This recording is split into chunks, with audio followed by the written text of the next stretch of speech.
What you are hearing in the background is the celebration of thousands, maybe even hundreds of thousands of Roman Catholics in the city of Rome, as we've received word now that the College of Cardinals has in fact chosen a new pope, a new leader for the Roman Catholic Church, and we will be hearing his name within the hour. He will be presented to the throngs that are gathered there in St. Peter's Square. So the Roman Catholic Church has selected a new pope, and we will bring that information to you as we have it. Now, while we're on the subject of religious liberty and Christianity, want to talk about a couple of stories, and I'd be happy to. We're going to open up the phones a little bit later in the program. I've got Steve Tiber from Days of Hope at the bottom of this hour. But a couple of stories, and if you have a reaction to these, I'd like you to call in, and we'll probably focus our calls in this first hour on these two stories, and maybe I'll get to a third on the real war on women and the differences between the genders. But I'm looking here at a piece on The Blaze by Billy Hallowell, and the title of his piece, it's actually a question: are journalists and academics purposefully rewriting the Bible to make it a tool of progressive social change? And basically his thesis is, well, yeah, that is exactly what they are doing. And you find that with the media, that as long as they think they've got a verse in the Bible that they can twist, distort, use to advance a socialist agenda, then they will camp on that Bible verse. This is what the Bible teaches. This is what Jesus taught. But they'll wrench that verse out of context. For instance, the verses about giving to the poor, those verses were not addressed to government. They were addressed to you, and they were addressed to me. They were addressed to us as individuals. It is it's not government's responsibility to take care of the poor. That is our responsibility to give generously of our own resources to give to the poor. But as far as liberals are concerned, that's not their job. Their job is to take money from other people and give it to the poor. So they're going to rip off productive Americans, take that money out of their wallets. They're going to give somebody else's money to the poor and then pat themselves on the back for how wondrously generous and compassionate they are. You know, I've often suggested that the definition of a liberal is that he believes that compassion is giving away other people's money. Now, conservatives, we define compassion and generosity as giving away your own money, because that's what Jesus taught us to do. He didn't tell government to look after the poor. He told us to look after the poor. And so this piece, Billy Hallowell is citing a research piece that's published by the Media Research Center's Culture and Media Institute, written by Paul Wilson, who's there at the Culture and Media Institute, which is a part of the Media Research Center, Brent Bozell and his whole empire. Here's a couple of excerpts. And, I want to get your take on this. Do you see journalists do this? Do you see networks doing this, where they distort and twist the Bible when it suits them and then ridicule it? They ridicule the Bible when it doesn't suit their purposes. Here is Wilson's main contention about Hollywood. This is the mainstream media and left-leaning politicians. Here's what he says. When they aren't actively denigrating religion, liberal journalists, entertainers, and politicians use faith as a weapon to bludgeon conservatives. They decided to reinterpret and rewrite the Bible to prop up their brand of politicized theology, claiming, as Huffington Post Mike Lux did, that, quote, it is overwhelmingly supportive of liberal, lefty, progressive values. So that's what the Huffington Post says. The Bible is overwhelmingly supportive of socialism. That's the way they understand and interpret the Bible, at least the parts that they want to use. At the Washington Post, Marxist ideas have been attributed to the Acts of the Apostles, and Jesus' parable of the talents became a class warfare lesson. We went over the parable of the talents here late last week. That has nothing to do with class warfare, nothing to do with socialism. It's all about capitalism. It's the exact opposite of what the Washington Post is trying to do with it.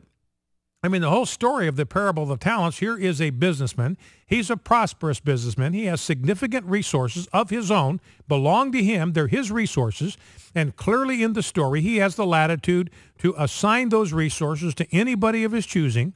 He handpicks employees, and he entrusts them with his own wealth, his own resources, and he does that based on their ability. There is no equality of income. There is no equality of assets, no equality of resources in the parable of the talents. One guy gets 10, one guy gets 5 talents, and it's very clear in the story that each was given the amount of resources they were given according to their ability. So clearly what Jesus believed in, at least according to this story, was equality of opportunity, not equality of outcome. And it was capitalism. He entrusted these guys to go out and work hard. He said, look, I want you to go out. I want you to work hard. There was accountability. He came back. They had to report in. He was going to take stock of what they had done with the resources that he had entrusted to them. And the guy that was wicked and lazy and slothful and buried the talent in the backyard got fired.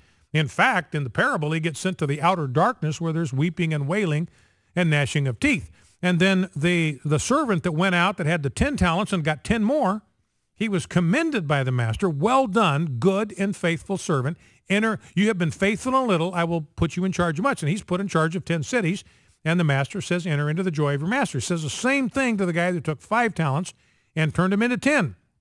It's exactly the same commendation but from the master. So clearly it was a meritocracy. It was based on ability. There was equality of opportunity. All 3 of them had the opportunity to do something with the resources that had been assigned to them by the master. There's no equality of outcome. The only way you can have equality of outcome is through government tyranny, because the only way you get equality of outcome is if the government uses heavy-handed power to repress some so they do not excel, do not exceed, do not rise above, and take resources for them and give them to those that are performing at a lower level. That's the only way you can get everybody at the same level. It's not equality of opportunity. It is equality of misery, as Winston Churchill said. So anyway, back to the story. This is again from the piece on Media Research Center by Paul Wilson. The Huffington Post told readers that the Bible champions homosexuality, quote, if only we are reading it correctly. At the pro-abortion site RH Reality Check, a writer misinterpreted Genesis passages to argue that the Bible supports abortion. I don't know where in the world you would get that in the book of Genesis. Whatever the left-wing cause, chances are the left and their media allies have subverted the Bible to justify it. Among the examples, the outlet points, this is back to Hollowell's story, the outlet points to media coverage surrounding the papyrus fragment that purportedly showed that Jesus Christ had a wife. Remember that? A big dust storm over that. Here's a papyrus fragment indicating that Jesus had a wife. Now, the Washington Post, the New York Times, NBC News made a big deal out of this. They eventually reported a few days later that it was a fake. It was revealed to be a fake, but no broadcast network covered that. Again, it's like a retraction. So these major outlets, they reported that a papyrus fragment had been discovered that said Jesus had a wife. Now, authorities looked at it very carefully. They said, look, this thing is a fake. There's no way this thing is original. There's no way this thing is genuine. There's no way this thing is accurate. It's a complete fake. The major networks, no broadcast network covered that. No broadcast network mentioned that this thing was a total fake. So realize what this means. You got a lot of people out there running around today that probably think that Jesus was married because the networks ran with this story, later debunked, but they didn't include the retraction. And he points out that the way that the media deals with the holy books is much different. He says this: journalists would never target the Quran, the holy book of Islam, for mockery and would immediately be censored if they did. Look at what's happening to Pamela Geller in San Francisco. She's putting the very words of Hamas on buses. Not her words, not my words, not the words of some Islamic scholar. These are the words of Hamas. Killing the Jews is worship. That's a quote from Hamas. And she's put quotation marks around it. She's put the source of it, that killing Jews is worship and it draws us closer to Allah. That's virtually word for word what Hamas said. She's put that on buses. She's the one that's getting blasted for Islamophobia. She's the one that's getting blasted for simply reporting the precise words, a verbatim quote from Hamas. And she's the one that gets hosed off. So you can't even quote the Quran and not have the left come after you. The report goes on from Media Research Center. The report goes on to contend that liberals tend to treat the Bible as though it is a policy paper and not a sacred text. In this case, the document points out that the Holy Book's discussion and imploring verses telling believers to help the poor cannot be stretched to indicate a biblical mandate for government. Why? Because it's not a mandate for government. Jesus wasn't talking to government. The role of government, we've talked about this before, the role of government, according to God, according to the Bible, is very simple. It is the administration of justice, period, end of story. That is the divinely ordained role for government. It's not compassion. It's not charity. God and his economy never entrusted that role to government. That's your responsibility and mine to look after the poor. It's government's responsibility to enforce justice so that we do not take justice into our own hands and you have civil chaos as a result. Wilson said this: Hollywood gets rich mocking Christianity and its scriptures. The entertainment industry delights in skewering the Christian holy book, the Bible, in order to mock it. The now canceled show GCB, and AFA had a lot to do with getting that show canceled, used to stand for Good Christian Beep, rhymes with witches. They changed it to GCB.